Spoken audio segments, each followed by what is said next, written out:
I want to do two unpopular things tonight. I want to defend government and I want to defend politics. And I think it's odd that only people not running for office can defend government and can defend politics, because if they tried to do it while running for office, the position would be so unpopular that they would be voted out. The core proposition I want to suggest is that government in a democracy is not the realm of them. We talk about it all the time as them, but in a democracy, government is us. Government is the realm of us. The people in power may abuse it. They may do foolish things. But ultimately, democracy gives us the power to throw them out of office. More than that, and more importantly, democracy gives us, all of us, the power to come up with new and better ways of doing things, new ways of organizing power itself, political and economic, new avenues for taking power into our own hands. Think about our own history. The opponents of slavery, so important to the history of this part of this great state, did not just condemn to what they called then the slave power. They organized against slavery, and at great cost, they won. The workers in the auto plants in this state did not just sit by and watch their wages be cut. They organized a great union that paved the way toward what we came to see as the American way of decent wages and benefits, and vacations and health care. They battled for social justice and they won.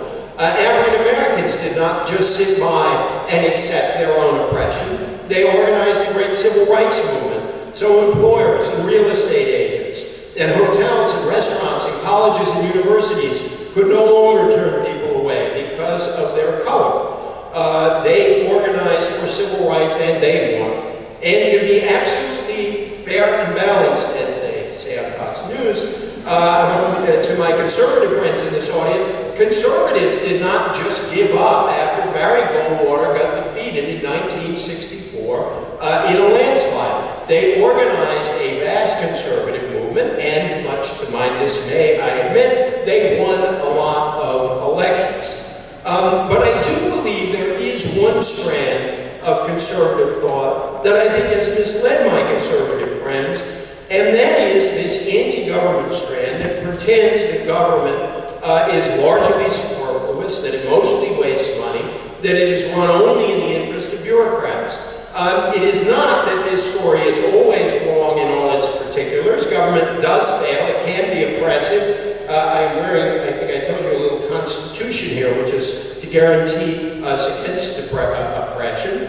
It can be inefficient. But ultimately, the public realm, which is what government is, has been enormously creative. It laid the basis for private prosperity. Public schools and student loans and the GI Bill led not to dependence but to self-sufficiency. Public investments in canals and highways and bridges and transit and airports underwrote a booming economy. And yes, as we have learned this week, when private markets fail, when financiers make foolish choices, when big private institutions collapse, government is often all that stands between us and catastrophe.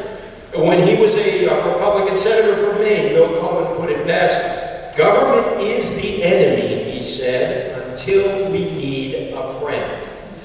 To speak tonight in the heartland of the Republican Party, going all the way back up to the 1850s, I'd like to look at the bold and honorable heritage of the Republican Party in what I am talking about here. Lincoln was a consistent advocate of what was then called internal improvements, those roads and canals and railroads that opened the West. He signed the Morrill Act to create the land-grant colleges, and he used the power of the federal government to end slavery because human rights ultimately were more important than states' rights.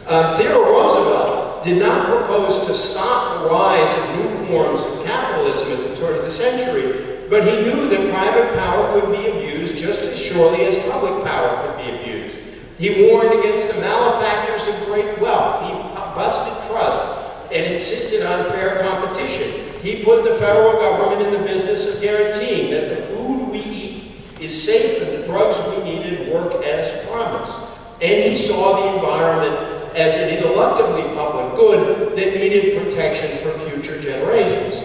And Dwight D. Eisenhower signed two great pieces of legislation that paved the way for decades of economic growth. He literally paved the way with the interstate highway system, and he paved it intellectually with the student loans in the National Defense Education Act, which, by the way, helped me go to college, so I want to say thanks, Mike. I'm worried that some of my Republican friends want to turn their back on this great history of achievement. It is simply not true that government is the problem. Badly administered government is a problem. Badly thought out policies are a problem. Government operating on behalf of narrow interests can be a problem. But good government is the solution, not necessarily to every problem, but to a great many problems that we simply cannot solve with private means alone. Senator Fritz Hollings told a wonderful story in 1984 about the man he ran into who had fought for our country in World War II, gone to college on the GI Bill, started a business with the Small Business Administration loan, went back and forth to work every day on interstate highways, sent his kids to college partly with the help of government student loans. His parents were happily retired on Social Security and Medicare, and he said he was voting for Ronald Reagan to get the government off his back. Now, if good government is the solution, then we must raise up, as we once did, the idea of public service, including government service, and we must raise it up as honorable and essential work. Yes, that means reorganizing government structures. It means rewards so that young Americans come to see public service as exciting and not dreary, as rewarding and not routine, as creative and not stifling. But if we write off all our public servants as either political hacks or bureaucrats, how will we ever get the kind of government that we want, staffed by the kind of people whom we can admire and trust? And that means understanding that politics, too, is the realm of us, not them.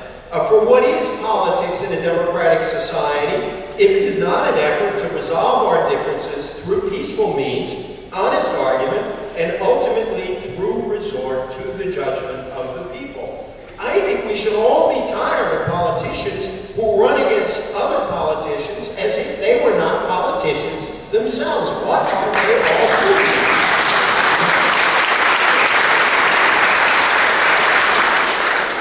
We should all be more critical of our own tendency to feel superior to those who labor and battle in politics trenches, using our declaration of superiority, of being above it all, as an excuse for our own disengagement and sometimes laziness.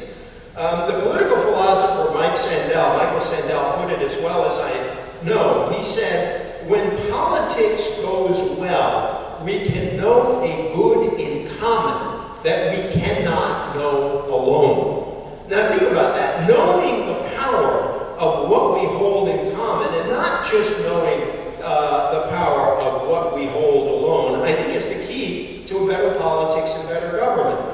It says that freedom is about more than just the freedom to shop. And I would much rather shop in the stores we have than in the stores in the old Soviet Union. I have nothing against shopping.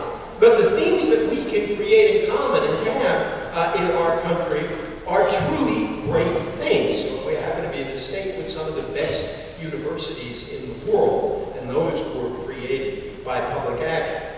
Now, I've spoken a lot about government, but there is a whole realm of life that is about community, but not necessarily about government, and we should lift that up too. Democracy depends upon churches and neighborhood crime watch groups, and Boy Scouts, and Girl Scouts, and Little Leagues, and YMCAs, and Boys and Girls Clubs, and community foundations, and veterans groups, Shriners, Elks, book clubs, even online chat groups